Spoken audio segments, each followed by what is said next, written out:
Magkakausap sa kalsada ang tatlong lalaking yan sa barangay San Isidro sa Iloilo City. Maya-may rinig na sa CCTV ang pagtatalo nila.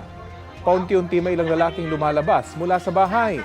Nang awatin ng isang lalaking nakasando, itinulak siya hanggang hampasin ng kahoy ng lalaking nakaitim ang nakasando. Doon na may nagsimulang manaksak at nagkagulo na ang mga lalaki.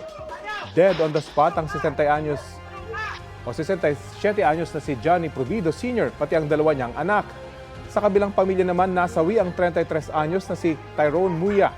Sugatan naman ang dalawa niyang kapatid. Ayon sa asawa ni Provido, nagsimula ang gulo dahil umano sa transaksyon sa illegal na droga sa pagitan ng kanyang anak at bayaw ng magkakapatid na Muya. Ayon naman sa ama ng mga Muya, ilang beses nagpabalik-balik sa lugar ang anak ni Provido. Noong huli raw ay may dala na siyang patalim. Sila ang itinuturong nagsimula ng gulo ng pamilya Muya. Itinanggi naman ng pamilya Provido na may dalang patalim ang kanilang kaanak. Patuloy pa itong iniimbestigahan ng pulisya.